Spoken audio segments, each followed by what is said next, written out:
Hello दोस्तों, मैं फिर से लेकर आ गया हूँ एमसीक्यू सीरीज को, जिसमें से आज मैं क्लास 8th का साइंस के सब्जेक्ट का 50 मोस्ट इम्पॉर्टेंट क्वेश्चन जो डायरेक्ट एग्जाम में आएगा, ये डायरेक्ट मैं क्वेश्चन लिख कर दिया हूँ और यही क्वेश्चन डायरेक्ट एग्जाम में आएगा। और इस क्वेश्चन को आप अगर कर लेंगे तो आपका 100% क्वेश्चन जो है वो साइंस का क्लास 8th का सॉल्व हो जाएगा एग्जाम में, और आपका जो है वो 100% मार्क्स आएगा।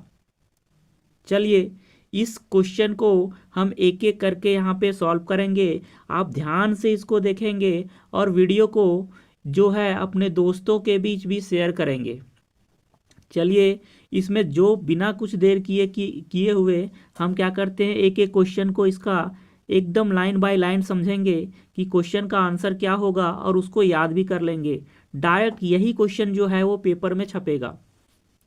चलिए, हम बिना कुछ देरी किए हुए हम क्या करते हैं, क्वेश्चन पे आ जाते हैं। चलिए देखते हैं। फर्स्ट क्वेश्चन यहाँ पे लिखा हुआ है, सूक्ष्म जीव का निवास स्थान कहाँ है। तो देखेंगे यहाँ पे सूक्ष्म जीव का जो निवास स्थान है वो वायु में भी है, पानी में भी है, जीवित वस्तुओं पर भी है। और ऑप्शन डी में जो लिखा हुआ है वो उपर्युक्त सभी लिखा हुआ है, तो ऑप्शन डी इसका राइट आंसर हो जाएगा। चलिए, थोड़ा हम कलर चेंज कर लेते हैं, थोड़ा सा। हाँ, उपयुक्त सभी इसका राइट आंसर हो जाएगा। चलिए नेक्स्ट क्वेश्चन को देखते हैं। निम्नलिखित में से कौन सा रोग मच्छर से फैलता है। तो यहाँ पे देखेंगे मलेरिया रोग जो होता है वो मच्छर से फैलता है। चलिए हम नेक्स्ट क्वेश्चन की तरफ जाते हैं, क्वेश्चन नंबर 3। यहाँ पे क्वेश्चन नंबर 3 जो लिखा हुआ है वो लिखा हुआ बायोडीजल के निर्माण में कौन सा सूक्ष्मजीव सहायक है। बायोडीजल के निर्माण में कौन सा जो सूक्ष्मजीव है वो सहायक है। तो ऑप्शन नंबर सी शैवाल ये सहायक है। चलिए बढ़ते हैं नेक्स्ट क्वेश्चन की तरफ। नेक्स्ट क्वेश्चन जो है वो अगले पेज पे है, देख लेते हैं नेक्स्ट क्वेश्चन क्या है। ये नेक्स्ट क्वेश्चन जो है वो लिखा हुआ है, निम्नलिखित में से सबसे बड़ी कोशिका कौन है। तो निम्नलिखित में से सबसे बड़ी कोशिका कौन है, तो इसका जो आंसर हो जाएगा वो ऑप्शन नंबर बी लिखा हुआ है, शुतुरमुर्ग का अंडा ये सबसे बड़ी कोशिका है। चलिए हम बढ़ते हैं नेक्स्ट क्वेश्चन की तरफ।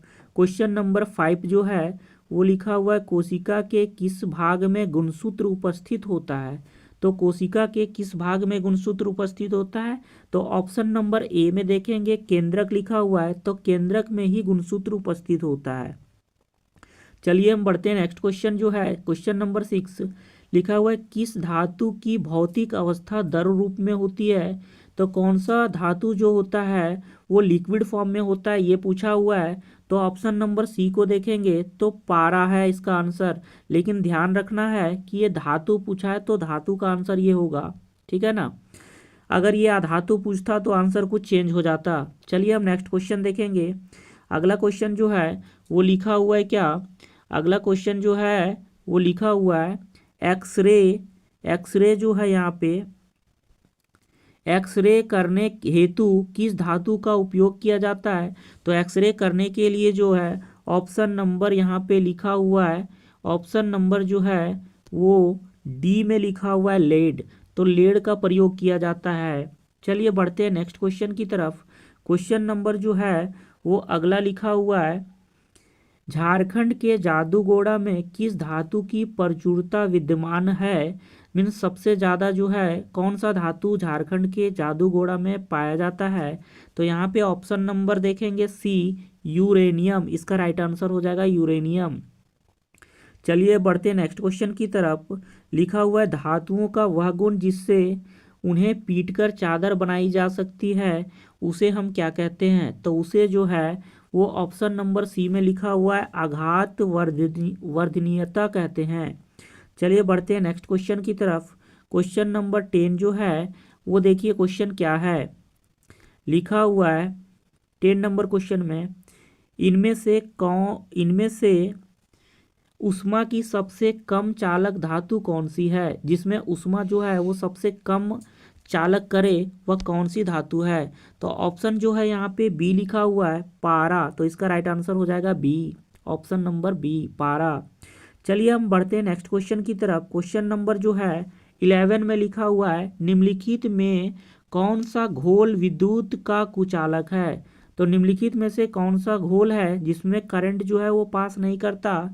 तो ऑप्शन नंबर डी में देखेंगे आसूत जल, जिसको बोल सकते हैं इंग्लिश में डिस्टिल्ड वाटर, जिसका पीएच मान जो होता है वो क्या होता है 7 होता है, जिसमें क्या हो सकता है कि करंट जो है वो पास नहीं हो सकता है। अगला क्वेश्चन देखेंगे। अगला क्वेश्चन जो है वो लिखा हुआ है, किसी धातु पर इच्छित धातु की परत निक्षेपित करने की प्रक्रिया को क्या कहते हैं। मीन्स किसी धातु पर जो है ना वो परत डालना है किसी दूसरे मेटल का, तो वो कौन सी प्रक्रिया कहलाती है। तो ऑप्शन नंबर यहाँ पे लिखा हुआ है ए में, तो ये हो जाएगा विद्युत लेपन, इलेक्ट्रोप्लेटिंग कहते हैं इसको इंग्लिश में। चलिए बढ़ते हैं नेक्स्ट क्वेश्चन की तरफ। क्वेश्चन नंबर नेक्स्ट जो है, निम्नलिखित में से किनमें आंतरिक जनन होता है। तो ऑप्शन देखेंगे यहाँ पे, ऑप्शन नंबर डी में लिखा हुआ है मुर्गी, तो ये हो जाएगा इसका राइट आंसर। चलिए बढ़ते हैं नेक्स्ट क्वेश्चन की तरफ। हाइड्रा में जनन की कौन सी विधि है। तो हाइड्रा में जो है वो जनन की जो विधि होती है वो मुकुलन होती है। वेरी वेरी इंपॉर्टेंट क्वेश्चन है, डायरेक्ट एग्जाम में इससे क्वेश्चन आएगा ही आएगा। चलिए बढ़ते हैं क्वेश्चन अगला। लिखा हुआ है पृथ्वी की सतह से ऊंचाई के बढ़ने के साथ साथ वायुमंडलीय दबाव जो होता है वो क्या होता है। तो यहाँ पे देखेंगे ऑप्शन जो है यहाँ पे ए नंबर लिखा हुआ है घटता है। जैसे जैसे ऊंचाई जाएंगे वैसे वैसे जो होता है वो एटमॉस्फेरिक प्रेशर या फिर वायुमंडलीय दाब जो होता है वो डिक्रीज करता है, घटता है। चलिए हम नेक्स्ट क्वेश्चन देखेंगे, दाब का मात्रक क्या है। तो ऑप्शन ए में ही दिया हुआ है पास्कल, तो इसका ये आंसर हो जाएगा पास्कल। चलिए आप बढ़ते हैं नेक्स्ट क्वेश्चन की तरफ, लेकिन इसमें से और भी देखेंगे। ऑप्शन नंबर बी न्यूटन प्रति वर्ग मीटर, तो इसका ये भी आंसर हो जाएगा। ऑप्शन नंबर बी भी हो जाएगा इसका आंसर। अब ऑप्शन नंबर सी को भी देख लेंगे, मीन्स ऑप्शन नंबर ए और ऑप्शन नंबर बी ये दोनों आंसर है। तो ऑप्शन नंबर सी को भी देख ही लेते हैं कि ऑप्शन नंबर सी में क्या बना हुआ है क्वेश्चन ऑप्शन। चलिए देखते हैं ऑप्शन नंबर सी क्या है। ऑप्शन नंबर सी जो है वो लिखा हुआ है दोनों, तो यहाँ पे आंसर जो हो जाएगा वो क्या हो जाएगा, दोनों हो जाएगा। सबसे अच्छा आंसर जो होगा दोनों हो जाएगा, क्योंकि ऑप्शन नंबर ए और ऑप्शन नंबर दो इसका राइट आंसर है, तो सी में दिया हुआ है दोनों, तो दोनों हो जाएगा। चलिए बढ़ते हैं नेक्स्ट क्वेश्चन की तरफ। क्वेश्चन नंबर नेक्स्ट जो है लिखा हुआ है निम्नांकित बलों में कौन सा संपर्कित बल है। मीन्स कौन सा बल जो है वो कांटेक्ट फोर्स है, संपर्कित बल है, जिसको छूने से मतलब टच होकर वो बल लगता है, वो बल है। तो ये कौन सा बल हो जाएगा। अगर ऑप्शन नंबर डी देखेंगे तो ये जो होता है वो दो संपर्क सतहों के बीच लगने वाला जो बल होता है वो क्या होता है, घर्षण बल होता है। तो घर्षण बल जो है वो क्या है, कांटेक्ट फोर्स है, संपर्कित बल है। चलिए बढ़ते हैं नेक्स्ट क्वेश्चन की तरफ। क्वेश्चन नंबर अगला जो है वो लिखा हुआ है क्या, निम्नलिखित में से कौन सा पदार्थ अदहनशील है। मतलब कौन सा पदार्थ जो है वो जलेगा नहीं, और जलेगा नहीं तो ये पत्थर ऑप्शन में दिया हुआ है डी नंबर में, तो ये डी जो होगा इसका राइट आंसर हो जाएगा। बढ़ते हैं हम नेक्स्ट क्वेश्चन की तरफ। किसी पदार्थ के दहन का पोषक पदार्थ क्या है। किसी पदार्थ के दहन का पोषक पदार्थ क्या है, मतलब किसकी उपस्थिति में जो है कोई भी पदार्थ जो है वो जलता है। तो ऑप्शन में इसका देखेंगे सी नंबर में लिखा हुआ है ऑक्सीजन। ऑक्सीजन की उपस्थिति में ही कोई भी पदार्थ जो है वो जलता है। अगला क्वेश्चन, क्वेश्चन नंबर 20 लिखा हुआ है किसी ज्वाला का सबसे अधिक गर्म भाग कौन सा है। तो किसी भी ज्वाला, जब कोई चीज़ जलता है तो उसमें जो होता है वो सबसे गर्म भाग जो होता है वो ऑप्शन नंबर ए को देखेंगे तो सबसे बाहरी भाग जो होता है उसका सबसे गर्म होता है। अगला क्वेश्चन जो लिखा हुआ है 21 नंबर, निम्नलिखित में से कौन दो गुणसूत्र मिलकर एक नर शिशु के रूप में विकसित करते हैं।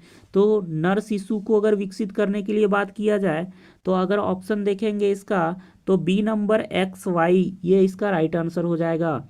और अगर मादा शिशु का बात करता तो होता एक्स एक्स। ठीक है ना, ध्यान रखिएगा, ये भी क्वेश्चन बन सकता है। अब हम आते हैं अगले क्वेश्चन पे। लिखा है विश्व एड्स दिवस कब मनाया जाता है? तो विश्व एड्स दिवस जो होता है वो ऑप्शन नंबर सी में ही है, 1 दिसंबर। ये मोस्ट इंपॉर्टेंट ये सब क्वेश्चन है। एक एक क्वेश्चन जो है बहुत ज़्यादा इंपॉर्टेंट है। आप इसको मतलब ये याद ही कर लीजिएगा कि 100% आएगा एग्जाम में। चलिए हम अगला क्वेश्चन की तरफ बढ़ते हैं। अगला क्वेश्चन जो है वो लिखा हुआ है 23 नंबर क्वेश्चन जो है लिखा हुआ है क्या? स्त्रियों में होने वाला मासिक स्राव की सामान्य अवधि क्या है? तो यहाँ पे अगर ऑप्शन को देखेंगे तो ऑप्शन जो लिखा हुआ है वो लिखा हुआ है क्या? 28 दिन, ऑप्शन नंबर डी, ये इसका राइट आंसर हो जाएगा। चलिए हम बढ़ते हैं नेक्स्ट क्वेश्चन की तरफ। लिखा हुआ है समतल दर्पण से बना प्रतिबिंब होता है। तो समतल दर्पण से जो बना प्रतिबिंब होता है वो ए नंबर आभासी होता है। क्योंकि आप देखते होंगे जब कोई समतल दर्पण के सामने जो कि आपका घरों में अलमारी वगैरह होगा उसमें जो समतल दर्पण लगा होता है, अगर वो उसके सामने आप खड़े होते हैं तो आभासी प्रतीत होता है, वो आभासी प्रतिबिंब बनता है ना। लिखा हुआ है अगला क्वेश्चन जो है यहाँ पे 25 नंबर क्वेश्चन। अगला क्वेश्चन जो है 1 मिनट, अगला क्वेश्चन जो है वो 25 नंबर क्वेश्चन है। तो यहाँ पे आप देखेंगे 25 नंबर जो क्वेश्चन है वो लिखा है वह यंत्र जो दृष्टि रेखा पर नहीं रहने वाले वस्तुओं को भी देख सकता है उसको क्या कहते हैं? तो उसको जो है वो पेरिस्कोप कहते हैं। चलिए ऑप्शन ए में लिखा हुआ है पेरिस्कोप, तो इसका राइट आंसर पेरिस्कोप हो जाएगा। चलिए नेक्स्ट क्वेश्चन को देखेंगे। आंख में प्रवेश करने वाली प्रकाश किरणों को कौन नियंत्रित करता है? तो आंख पे पड़ने वाली जो प्रकाश किरणें हैं उसको पुतली जो है वो नियंत्रित करता है। पुतली जो है वो जब प्रकाश तेज पड़ती है तो हमारा आंख बंद हो जाता है, छोटा हो जाता है, तो ये नियंत्रित करती है। चलिए बढ़ते हैं नेक्स्ट क्वेश्चन की तरफ। अगला क्वेश्चन जो है वो लिखा हुआ है क्या? वर्षा ऋतु में बोई जाने वाली एवं अक्टूबर से दिसंबर तक फसल की कटाई वाली फसलें कहलाती है। मीन्स वह कौन सी फसल है जो वर्षा ऋतु में बोई जाती है और अक्टूबर से लेकर दिसंबर महीने में काट लिए जाते हैं? तो इसको बोलते हैं खरीफ फसल। तो खरीफ फसल जो ऑप्शन बी में है इसका राइट आंसर हो जाएगा। चलिए बढ़ते हैं नेक्स्ट क्वेश्चन की तरफ। क्वेश्चन नंबर 28 लिखा हुआ है 100-पोशी का उदाहरण है। तो 100-पोशी जो है उसका जो उदाहरण होगा ऑप्शन नंबर अगर हम देखेंगे डी नंबर अमरूद का पौधा। ये जो आंसर है ऑप्शन नंबर डी इसका राइट आंसर हो जाएगा। 100-पोशी का ये उदाहरण है। चलिए हम बढ़ते हैं नेक्स्ट क्वेश्चन की तरफ। अगला क्वेश्चन जो है वो नेक्स्ट पेज पे है, उसको देख लेते हैं। अगला क्वेश्चन जो है वो लिखा हुआ हार्वेस्टर मशीन द्वारा फसल की क्या की जाती है? मीन्स हार्वेस्टर मशीन का क्या काम है? तो यहाँ पे देखेंगे हार्वेस्टर मशीन जो होता है वो फसलों की कटाई के लिए उपयोग किया जाता है। ऑप्शन सी में कटाई लिखा हुआ है। चलिए बढ़ते हैं क्वेश्चन नंबर 30 नंबर पे। बड़े शहरों में रात्रि में चांद, तारे, ग्रह, उपग्रह क्यों नहीं दिखाई देता? तो यहाँ पे लिखा हुआ है ऑप्शन में देखेंगे तो ऑप्शन नंबर सी लिखा हुआ है धूल धुएं से भरे आसमान में कहीं खो जाते हैं। मीन्स वहाँ पे पॉल्यूशन इतना होता है कि वो दिखाई नहीं देते।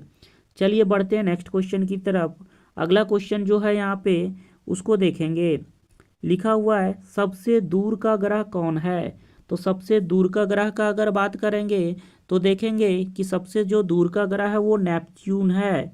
ये नेपच्यून जो है सबसे दूर का ग्रह है। अगला हम क्वेश्चन की तरफ बढ़ते हैं। तो अगला क्वेश्चन जो है वो लिखा हुआ है क्या? खगोलीय पिंडों की दूरी को किस इकाई में मापा जाता है?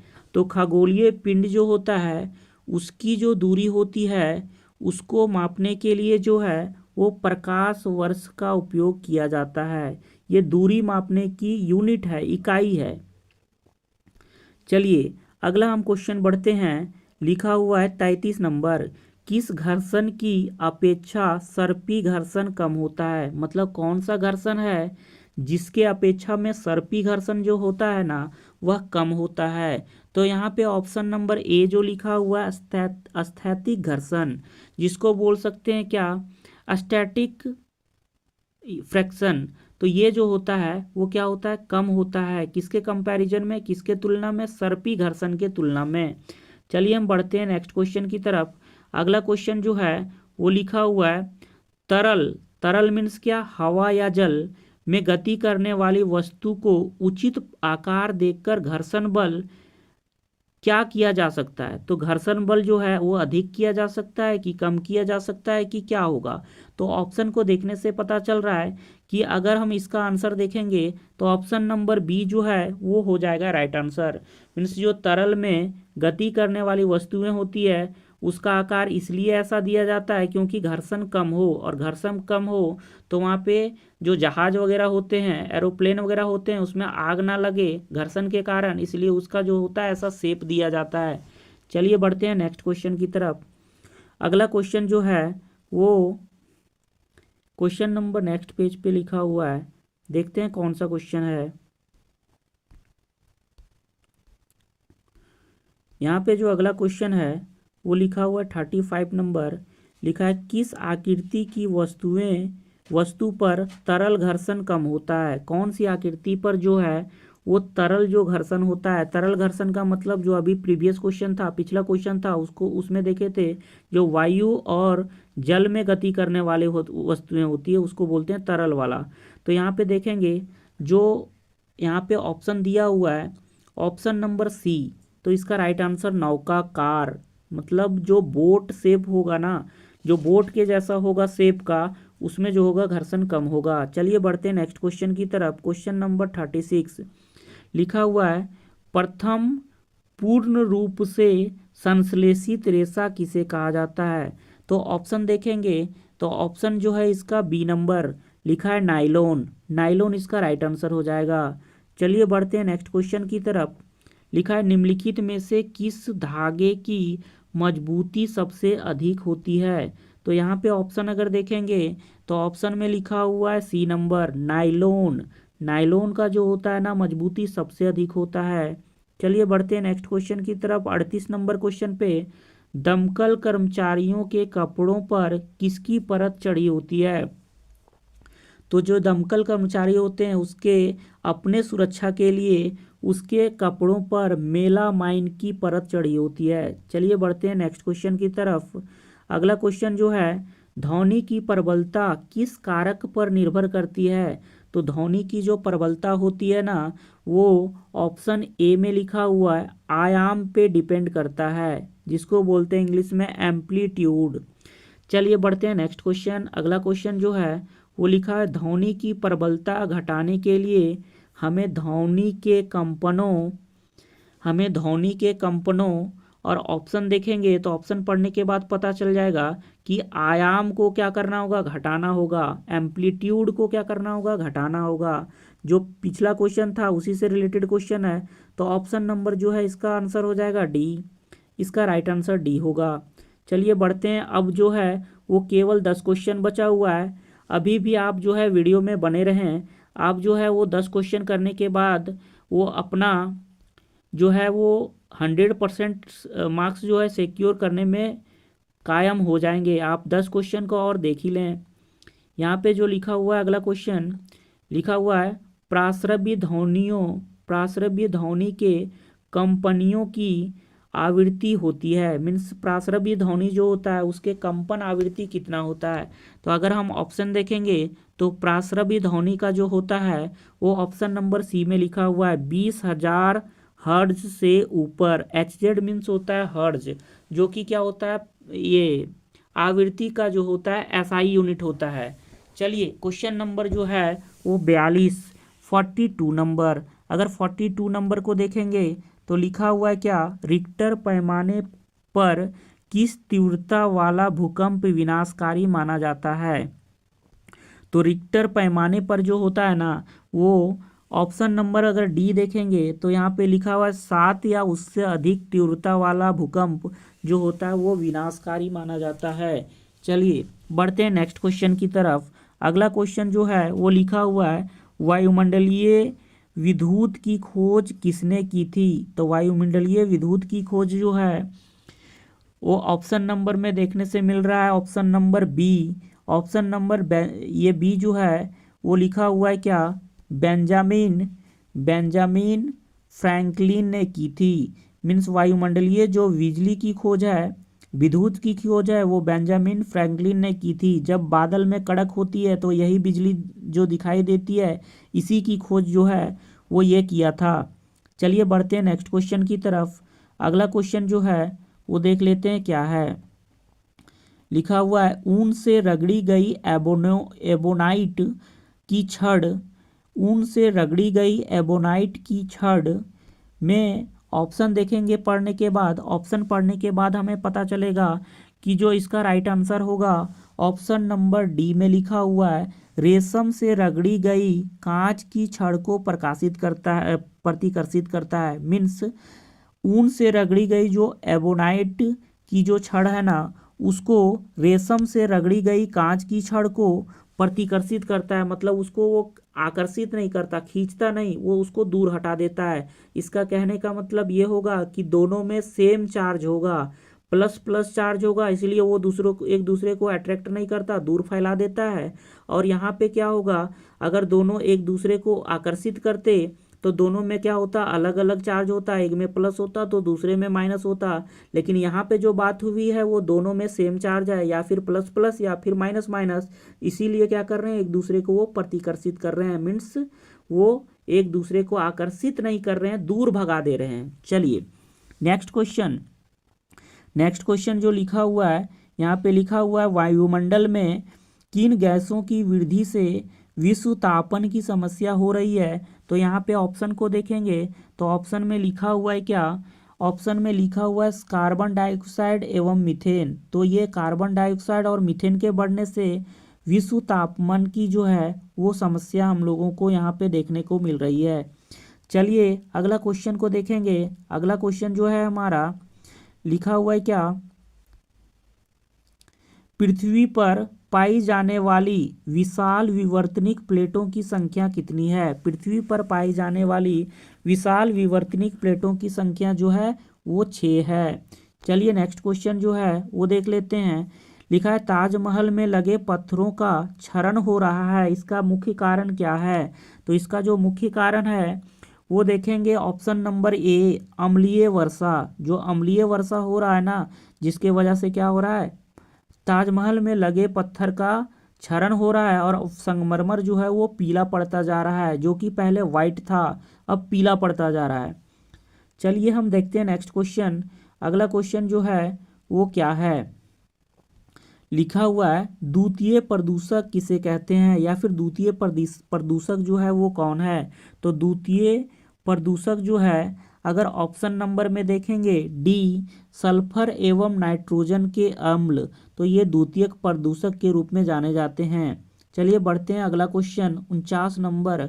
लिखा हुआ है कुछ प्रजातियों का विलुप्त होने और गायब होने का कारण है, क्या कारण है इसका देखेंगे।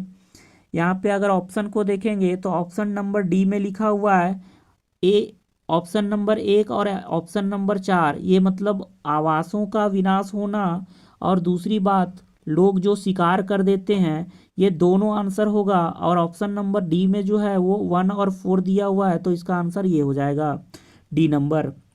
चलिए बढ़ते हैं नेक्स्ट क्वेश्चन। नेक्स्ट क्वेश्चन जो है वो लिखा हुआ है क्या? यहाँ पे पेट्रोलियम का कौन सा उत्पाद सड़क निर्माण हेतु लाया जाता है? तो पेट्रोलियम का जो है वो बिटुमिन जो होता है वो क्या होता है, वो सड़क निर्माण के लिए उपयोग में लाया जाता है। अब देखते हैं कि और क्वेश्चंस हैं क्या। तो यहाँ पे और कोई क्वेश्चंस है ही नहीं, बस टोटल यहाँ पे वो 50 ही क्वेश्चंस थे, और जो है 50 क्वेश्चंस को मैं एक एक करके सारा करवा चुका हूँ। अब इस वीडियो को अगर आप पूरा अंत तक देखे होंगे तो आपको जो है कंफर्म ये पता हो जाएगा कि आने वाले जो एग्ज़ाम होंगे उसमें डायरेक्ट क्वेश्चन यहीं से मिलेंगे। और ये इतना इम्पॉर्टेंट क्वेश्चन है कि पूरे यूट्यूब पे जो है वो कोई इतने अच्छे से एक्सप्लेनेशन भी नहीं दिया होगा। मैं अच्छे से एक्सप्लेनेशन भी दिया हूँ, और इसमें जो है मैं प्रत्येक क्लास का जो है क्वेश्चन लाता हूँ, चाहे वो क्लास 8th हो, क्लास 9th हो, क्लास 10th हो, और आगे भी जो है वो क्लास 11th और 12th का भी वीडियो मिलेगा, जो कि बहुत ही इम्पॉर्टेंट होगा। और ये इतना इम्पॉर्टेंट होगा कि उससे डायरेक्ट जो एग्ज़ाम में क्वेश्चन आएगा। इसलिए आप जो है केवल खुद ही ना देखें, अपने दोस्तों को भी शेयर करें, लाइक करें और सब्सक्राइब करें, ताकि हम जो है ये वीडियो बनाने में जो है लगातार जो मेहनत करते हैं वो मेहनत जो है करते रहें और मोटिवेटेड होते रहें। थैंक यू बच्चों, आप देखना इसको ना भूलें। अगर आप अपने भविष्य के प्रति थोड़ा भी जो है वो सोचे होंगे तो जो है ना, इसमें जितना भी इम्पोर्टेंट क्वेश्चन है वो बिल्कुल जो है एक बार जो है वो अच्छे से देख लें, और एक बार फिर से रिवीजन करने के लिए जब एग्ज़ाम हो तो दोबारा भी देख लें। थैंक यू दोस्तों।